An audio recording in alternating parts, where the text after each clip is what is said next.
अब ट्रंप को यह दिखाना था कि यार दुनिया में मैसेज ये ना चला जाए कि ईरानियंस में अभी भी ताकत बची है। कारण यह था कि ट्रंप ने दुनिया को कहा यही था कि देखो साहब, हमने बहुत तरीके से स्टेट ऑफ हॉर्मुज पर कंट्रोल कर लिया है और अब हमारे कंट्रोल में ईरान भी है। लेकिन ऐसे में ईरानियन जहाजों ने भारतीय जहाजों पर गोलीबारी की, जहाजों को लौटना पड़ा। कुछ और सुर्खियां भी हैं कि फ्रांसीसी और क्या बोलते हैं यूरोप के भी कुछ जहाजों के साथ ऐसा ही आईआरजीसी ने उन्हें लौटवा दिया। ऐसे में ट्रंप को यह दिखाना था कि नहीं, हम भी हैं अभी, हमारे बिना भी, मतलब ऐसा ना समझे कि साहब ईरान के हाथ में कंट्रोल है। तो उन्होंने क्या किया कि एक ईरानी जहाज को जो आ रहा था ओमान की तरफ निकल करके, उस जहाज को 6 घंटे तक पहले वार्न किया, वीडियो जारी किया यूएस के सेंटकॉम ने कि हमारे अब्राहम लिंकन जो है उस जहाज की तरफ से इस जहाज को पहले सूचित किया गया और हमने उस जहाज को जो 2 मिलियन बैरल से ऊपर का सामान लेकर, तेल लेकर जा रहा था, उसे हमने कंट्रोल कर लिया।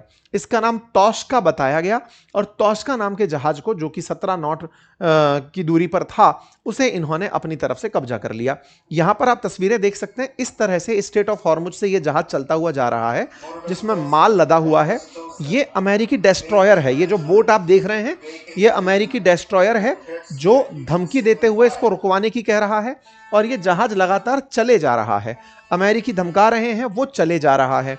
इसको बार बार टोक के कहा जा रहा है रुक जाओ रुक जाओ, तो ये जहाज नहीं रुका, तो इन्होंने इस पर फायरिंग कर दी और फायरिंग करके इस जहाज को फिर रुकवाया और रुकवा करके अमेरिकी जो फोर्सेस हैं वो इस जहाज पर डॉक होती हैं, जहाज पर उतरती हैं हेलीकॉप्टर से और हेलीकॉप्टर से उतर करके यहाँ के पूरे क्रू को अपने कंट्रोल में ले लेती हैं। अमेरिका के जो मरीन कमांडो हैं वो हेलीकॉप्टर से इसका पूरी तरह से नियंत्रण अपने पास लेते हैं और इस पानी के जहाज को लेकर अपने साथ चले जाते हैं कि अब ये अमेरिकी कंट्रोल में रहेगा। बिल्कुल फिल्मी अंदाज में अमेरिका ने इस जहाज को अपने कब्जे में ले लिया। इस बात की सूचना ट्रंप ने फिर आकर के ट्वीट पर दी, अपने ट्रुथ पर दी आकर के, और कहा कि हमने एक तोश्का नाम का जहाज जो कि 900 फीट लंबा था, जिसमें बहुत सारा सामान था, जो कि एक एयरक्राफ्ट करियर जितना बड़ा था, हमने उसे पकड़ लिया है और द ईरानियन क्रू ईरानियन लोगों ने हमारा सुनने से इनकार किया था। हमने उस जहाज को रुकवाने का प्रयास किया लेकिन वो नहीं रुके, तो हमने अब पूरी तरह से जहाज की कस्टडी ले ली है। हम चेक कर रहे हैं कि इसमें और क्या है, अब ये जहाज हमारे कब्जे में है। इस तरह से ट्रंप ने दुनिया में यह संदेश भिजवाया कि मैंने जहाज पकड़ लिया है। अब बड़ा सवाल कि ईरान से माल भर के जहाज जा रहा था, तो जा कहां रहा था? भारत तो आ नहीं रहा था। चर्चा में है कि वो सामान चाइना जा रहा था। बहुत सी जगह यह जानकारी लिखी गई कि संभवतया इस जहाज में माल चाइना जा रहा था। बार बार अमेरिकी खुफिया एजेंसी ये दावा कर रही हैं कि चाइना ईरान को वेपन्स दे रहा है, सूचनाएं दे रहा है। अमेरिका चाइना को धमका चुका है कि यदि तुम्हारे ट्रेड ईरान से बने रहे और अगर वेपन के ट्रेड बने रहे तो मैं 50% तक टैरिफ लगाऊंगा। इसके बावजूद भी जहाज जा रहा था। एक तरह का बड़ा सवाल है कि क्या चाइना के ट्रेड को अमेरिका इन माध्यमों से रोक रहा है? अब इसके पीछे की कहानी भी आगे चल के डिस्कस करते हैं। जब यूएई ने चाइना की जो करेंसी है युआन, उसमें पेमेंट को लेने की बात कही। अब ये क्या कहानी है वो मैं बताऊंगा। और यूएई क्या है ना, यूएई उन देशों का हिस्सा है जो अमेरिका के पक्षधर हैं। जीसीसी कंट्रीज मतलब वो देश जो कि अमेरिका के कहे अनुसार पेट्रो डॉलर एग्रीमेंट को मानता आया था, अर्थात तेल का बिक्री डॉलर में करता आया था। मैं इस बीच में एक बार रोककर आपको यह भी बता देता हूं, फिर आगे बढ़ूंगा।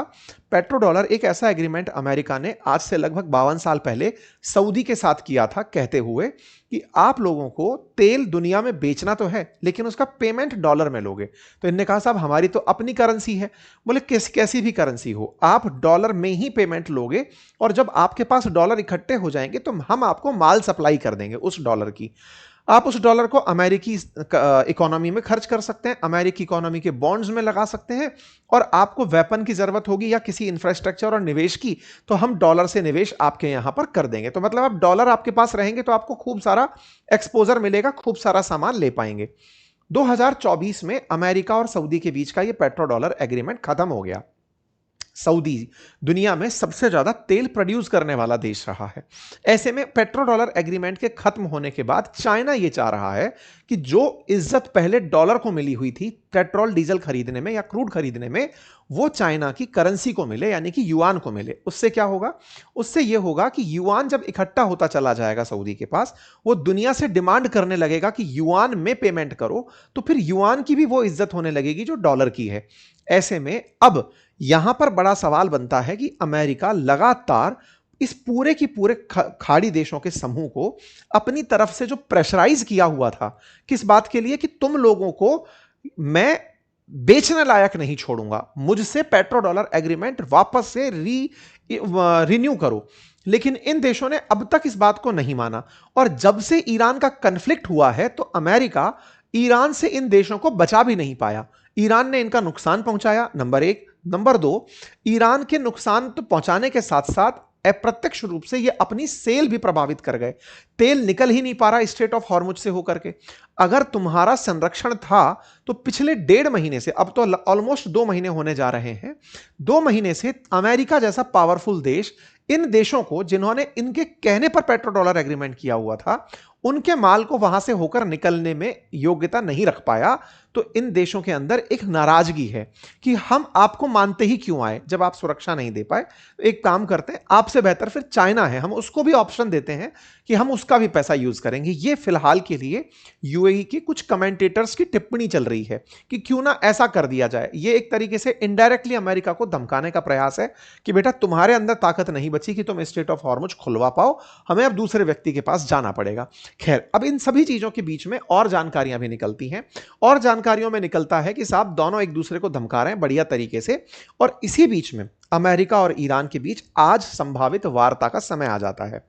21 तारीख को ट्रंप की शुरुआत में दी हुई सीज फायर का लास्ट डेट है। आज 20 तारीख है। आज पाकिस्तान के अंदर अमेरिकी प्रतिनिधि पहुंच रहे हैं सेकंड राउंड वार्ता के लिए। सेकंड राउंड वार्ता जहां पहले अटकी थी, कहां अटकी थी? कि यूरेनियम एनरिचमेंट पूरी तरह से रोक दोगे और पूरे यूरेनियम को अमेरिका को सौंप दोगे। ईरान साफ साफ मना कर चुका है। तो अमेरिकी प्रतिनिधि यहां पर पहुंचने की बात हो रही है, लेकिन ईरान ने अपनी तरफ से यहां आने से इनकार कर दिया है। बकायदा ईरान यह बताने लग रहा है कि दुनिया वालों, हमको कहा गया कि हम एग्रेसर हैं, लेकिन हम पर हमले हुए हैं, हमारे लोगों को मारा गया है, हमारे ऊपर हमला हुआ, हमने किसी देश पर हमला नहीं किया, हम पर हमला हुआ और हमें ही आतंकी करार दिया जा रहा है। कुल मिलाकर ईरान आज भी यहीं पर इस बात के ऊपर टिका हुआ है कि अमेरिका के साथ नेगोशिएशन का कोई मतलब नहीं है। बात कुछ होती है, इतने में ये कुछ और कर देते हैं।